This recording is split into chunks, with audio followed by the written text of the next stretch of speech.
बिस्मिल्लाहिर्रहमानिर्रहीम। स्टूडेंट्स, आज हम बायोमोलिक्यूल्स की टाइप्स पढ़ने वाले हैं। बायोमोलिक्यूल्स वो मॉलिक्यूल्स जो लिविंग ऑर्गेनिजम्स में पाए जाते हैं, जैसे कि कार्बोहाइड्रेट्स, प्रोटीन्स, लिपिड्स, ईटीसी। आज इनमें से हमने कार्बोहाइड्रेट को पढ़ना है। So let's get started. The literal meaning of word carbohydrate is hydrated carbon. Carbohydrate का मतलब होता है हाइड्रेटेड कार्बन। देखिए, ये जो वर्ड है कार्बोहाइड्रेट, ये दो लफ्ज़ों से मिलकर बना हुआ है। कार्बो मतलब कार्बन और हाइड्रेट मतलब वाटर, तो इसलिए कार्बोहाइड्रेट का मतलब होता है हाइड्रेटेड कार्बन, यानी कि कार्बन जिसके अंदर वाटर मौजूद हो, वाटर कंटेनिंग कार्बन। इसको ये नाम क्यों दिया गया है, पहले इसको समझ लेते हैं। देखिए, कार्बोहाइड्रेट के अंदर कार्बन, हाइड्रोजन और ऑक्सीजन, ये तीन एलिमेंट मौजूद होते हैं, और हाइड्रोजन और ऑक्सीजन इन दोनों की रेशो वाटर के अंदर जो हाइड्रोजन और ऑक्सीजन की रेशो होती है उसके साथ मैच करती है। देखिए, वाटर के अंदर H2O है ना, 2 H और 1 O मौजूद होता है, यानी 2:1, और इसको मज़ीद सिंप्लीफाई नहीं कर सकते, यानी यही वाटर की रेशो है 2:1। अब कार्बोहाइड्रेट के अंदर भी हाइड्रोजन और ऑक्सीजन 2:1 में ही मौजूद होते हैं, यानी कि बिल्कुल वाटर जैसा हो गया, और साथ में C लगा हुआ है, यानी कि कार्बन कंटेनिंग वाटर, ऐसा कार्बन जिसके साथ वाटर मौजूद हो। तो ये बन गया कार्बोहाइड्रेट का फॉर्मूला। हम ग्लूकोज की एग्जांपल लेके समझते हैं। देखिए, ग्लूकोज का फॉर्मूला है C6H12O6। इसमें से हाइड्रोजन और ऑक्सीजन को ले लेते हैं, H12O6। इसको अगर हम कट करें, 6 का टेबल लगाएं, 6 1 ज़ा 6, 6 2 ज़ा 12, तो देखो ये कट किया ना, तो रेशो आ गई हमारे पास 2:1। H12O6 इनकी सिंप्लीफाई रेशो हो गई H2O1, 1 लगाएं ना लगाएं, यानी कि H2O, जो बिल्कुल वाटर जैसी ही है, और साथ में वो C6 लगा हुआ है, यानी कि कार्बन, तो कार्बन के साथ बिल्कुल हाइड्रोजन और ऑक्सीजन की रेशो वाटर वाली ही है। The general formula of carbohydrate molecule is CnH2nOn। Carbohydrate की जितनी भी टाइप्स होती हैं, जो भी कार्बोहाइड्रेट के मॉलिक्यूल्स होते हैं, उन सब का ये जनरल फार्मूला है, यानी इसके अंदर C और O ये दोनों बिल्कुल सेम अमाउंट में मौजूद होंगे, इन दोनों की अमाउंट सेम होगी, और हाइड्रोजन जो है वो ऑक्सीजन के डबल में मौजूद होगा। जितने भी ले लें, भले आप कोई भी ले लें, यहाँ पे 3 लगा दें, C3, तो H हो जाएगा 6H6O3। ये भी एक कार्बोहाइड्रेट है। अकॉर्डिंग टू IUPAC, इसको IUPAC भी पढ़ते हैं, ये एक ऑर्गेनाइजेशन है, International Union of Pure and Applied Chemistry, जिसके अंदर केमिस्ट्री के मुतालिक रिसर्च होती है। Carbohydrates are defined as the polyhydroxy carbonyl compounds. ये कार्बोहाइड्रेट्स की डेफिनेशन है, इसको समझ लेते हैं। पॉलीहाइड्रोक्सी का मतलब होता है बहुत सारे OH, पॉली का मतलब होता है मैनी, और हाइड्रोक्सी, हाइड मतलब हाइड्रोजन, ऑक्सी मतलब ऑक्सीजन, तो हाइड्रोक्सी मतलब OH, ऑक्सीजन और हाइड्रोजन, पॉलीहाइड्रोक्सी बहुत सारे OH। कार्बोनाइल कंपाउंड्स, कार्बोनाइल एक फंक्शनल ग्रुप है, एक ऐसा ग्रुप जिसके अंदर कार्बन और ऑक्सीजन एक साथ मौजूद होते हैं। तो ये कार्बोहाइड्रेट्स की डेफिनेशन बन गई, यानी इस डेफिनेशन को समझने से हमें पता ये चला कि कार्बोहाइड्रेट्स के अंदर बहुत सारे OH ग्रुप मौजूद होते हैं, और कार्बोनाइल ग्रुप भी होता है, यानी कार्बन और ऑक्सीजन ये दोनों भी एक साथ मौजूद होते हैं। कार्बोनाइल्स आर एल्डिहाइड्स और ketones.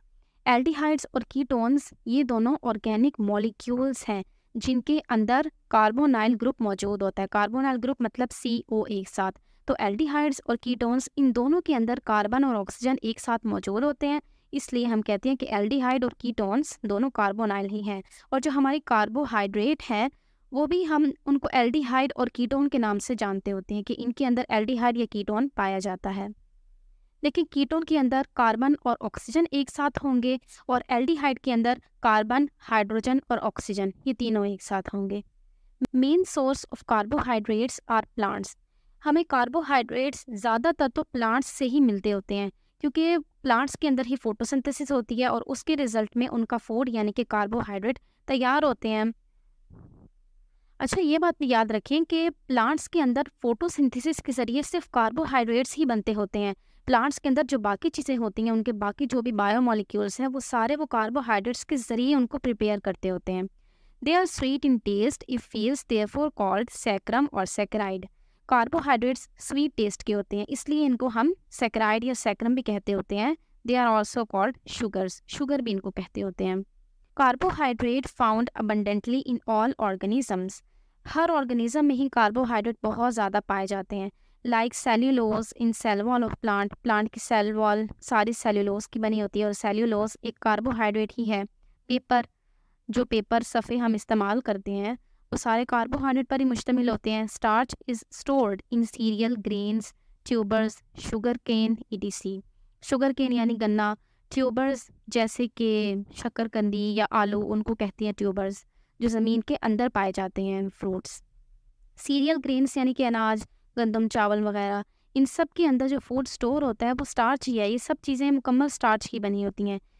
It plays both structural and functional role. अच्छा, जो ऊपर मैंने बताया नहीं कि स्टार्च ये भी कार्बोहाइड्रेट ही है।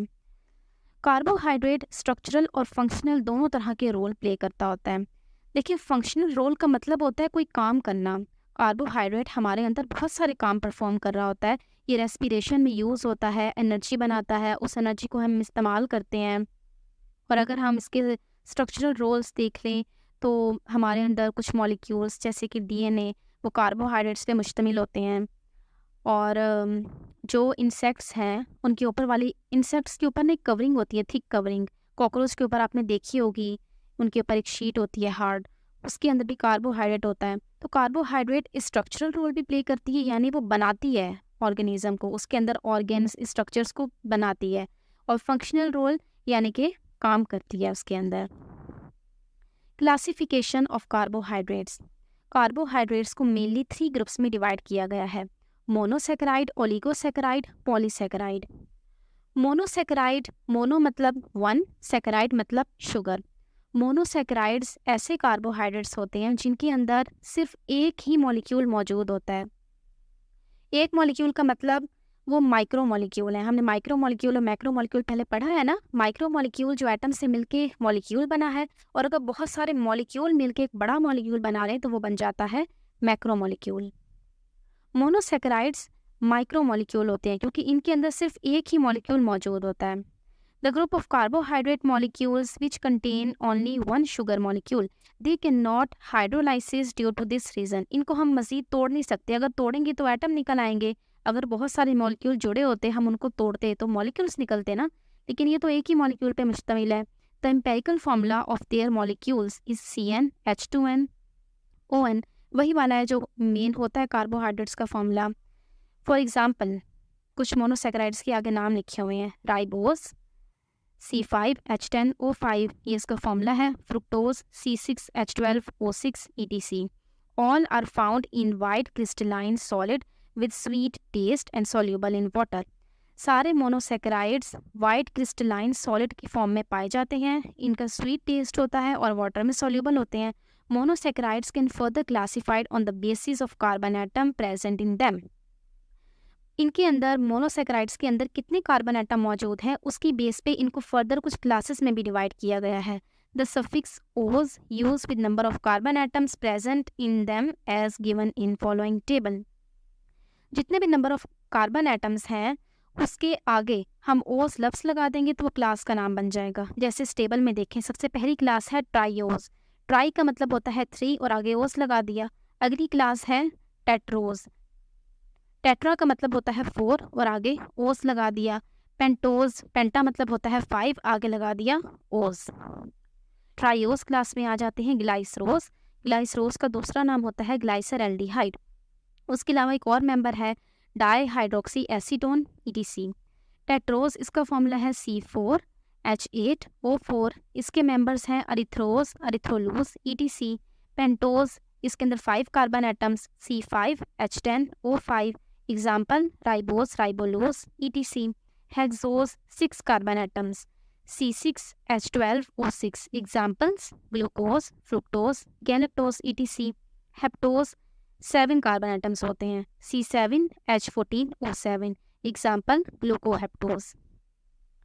अब नीचे इनकी सिग्निफिकेंस लिखी हुई है मोनोसेकेराइड्स की। Glycose and dihydroxy acetone are important triose produced during respiration. Respiration जब होती है हमारे अंदर तो ग्लाइसरोज और डाई हाइड्रोक्सी एसीटोन ये दोनों उसमें बनते होते हैं। Tetrose are rare in nature, ये बहुत कम पाया जाता है, कुछ बैक्टीरिया वगैरह में मौजूद होता है। Pentose sugar form basic skeleton of nucleic acid. Nucleic acid मतलब डीएनए और आरएनए भी। तो डीएनए और आरएनए के स्ट्रक्चर के अंदर पेंटोज शुगर पाई जाती हैं। Hexose are most important sugars from biological point of view. सबसे ज़्यादा इन पांचों जो हमने ऊपर टेबल में पढ़ी हैं 5 क्लासेस, इनमें से सबसे ज़्यादा जो इम्पॉर्टेंट है वो हेक्सोज क्लास के मेंबर्स हैं। इसमें ग्लूकोज, फ्रुक्टोज और गैलेक्टोज आते हैं। ग्लूकोज राइप फ्रूट्स वगैरह में, स्वीट कॉर्न मतलब छल्ली और हनी इनके अंदर पाई जाती है। It is also found in all non polysaccharides in combined state. जो पॉलीसेक्राइड्स होते हैं यानी बड़े मॉलिक्यूल जिनके अंदर बहुत सारे मोनोसेक्राइड्स आपस में मिलते हैं और फिर जाके बड़ा मॉलिक्यूल पॉलीमर पॉलीसेक्राइड बनता होता है, तो उनमें ज़्यादातर जो मोनोमर्स हैं वो ग्लूकोज के मॉलिक्यूल ही होते हैं। Fructose another hexose present in fruit so called fruit sugar. Fruits में ज़्यादातर फ्रुक्टोज पाई जाती है, इसलिए इसको फ्रूट शुगर भी कहते हैं। Usually they are found in ring structures but we can also draw their structure in open chain form. इनका स्ट्रक्चर रिंग की शक्ल में होता है, लेकिन हम समझने के लिए इनको ओपन चेन की फॉर्म में भी ड्रॉ कर लेते हैं। देखिए इस तस्वीर में आपको नज़र आ रहा होगा राइबोज एक पेंटोज शुगर है, 5 कार्बन एटम्स। गिनने देखें इसके अंदर 5 कार्बन एटम्स मौजूद हैं। ग्लूकोज का स्ट्रक्चर बना हुआ है रिंग की शक्ल में, इसके अंदर 6 कार्बन एटम्स होते हैं। इसको आसान अल्फाज में समझाने के लिए देखें ये चेन की शक्ल में भी बनाया हुआ है। The hexose are further divided into aldohexose isomers having same molecular formula but different structural formula like glucose, galactose, mannose, etc. and ketohexose isomers like fructose, sucrose, साइकोस etc. मैंने भी बताया था कि कार्बोहाइड्रेट के अंदर आमतौर पे 2 तरह के मॉलिक्यूल्स होते हैं।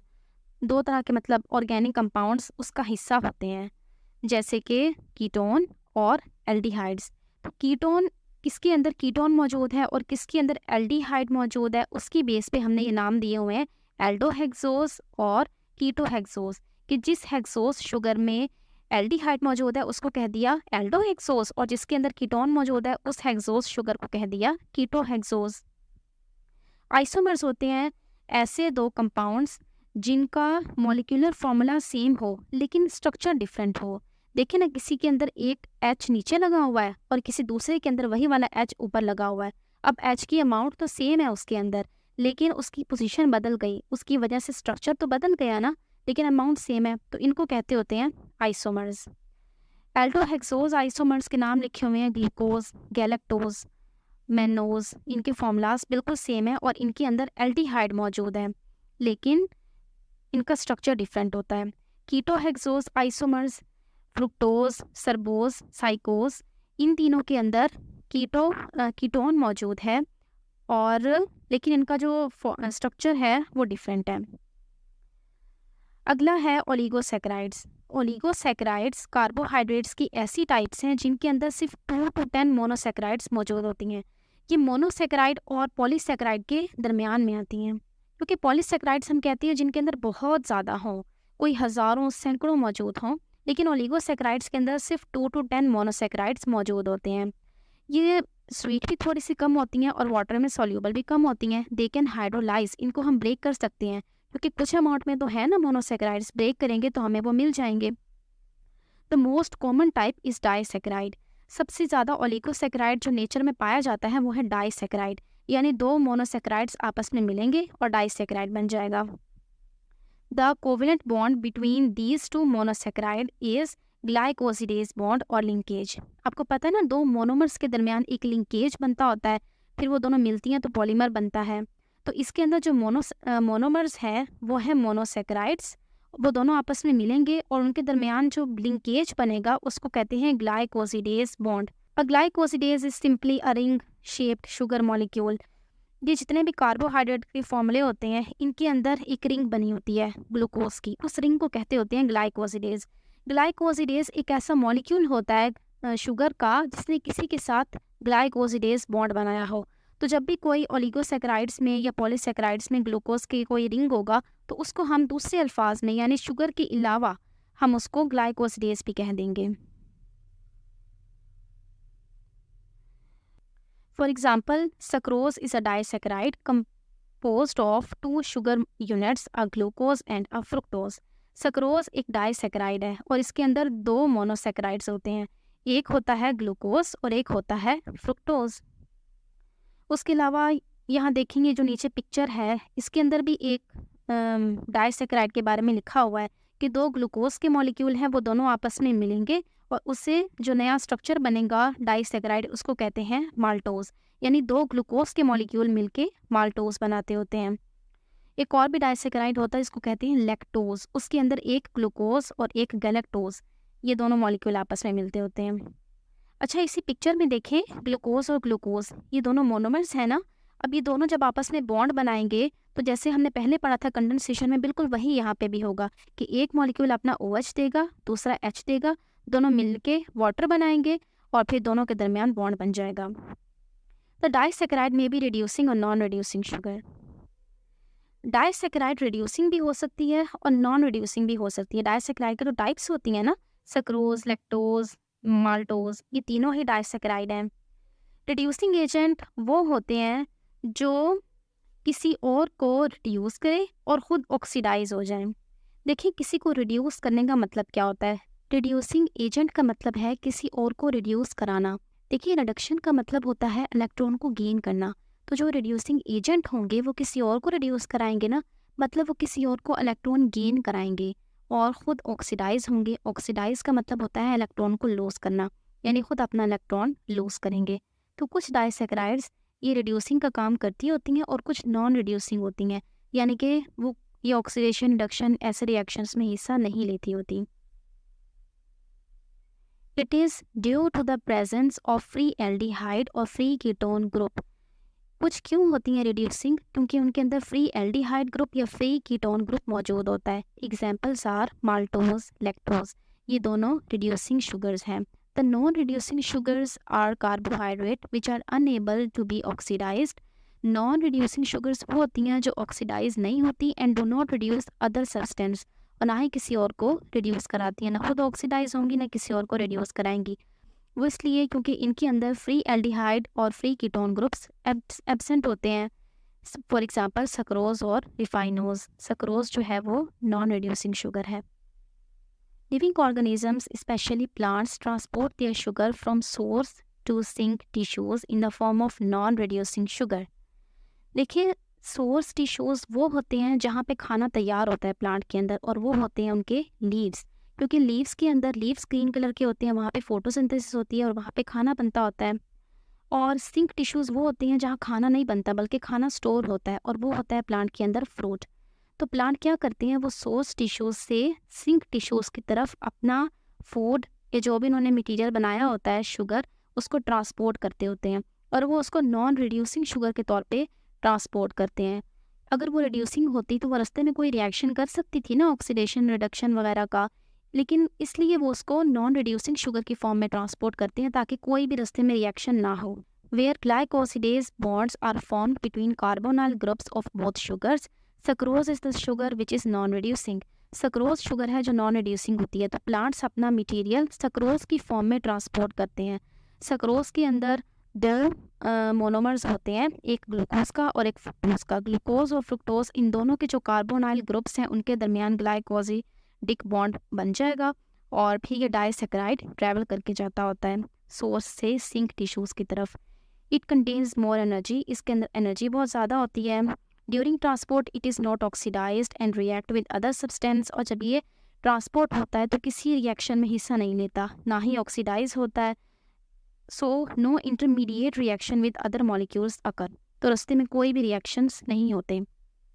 Polysaccharide, these are high molecular weight carbohydrates, ये बड़े मॉलिक्यूल्स होते हैं। Which on hydrolysis yield many monosaccharides, और जब इनकी हाइड्रोलिसिस होती है तो बहुत सारे मोनोसैकेराइड्स बनते होते हैं, हंड्रेड्स और थाउजेंड्स ऑफ मोनोसैकेराइड्स, क्योंकि इसके अंदर बहुत ही ज़्यादा अमाउंट में मोनोसैकेराइड्स होते हैं। पॉलीसैकेराइड बहुत बड़े लार्ज मैक्रोमोलिक्यूल्स होते हैं। इसकी एग्जांपल्स हैं स्टार्च, ग्लाइकोजन, सेल्यूलोज और काइटिन। इन एग्जांपल्स को हम अगले लेक्चर में डिस्कस करेंगे। अल्लाह हाफिज़।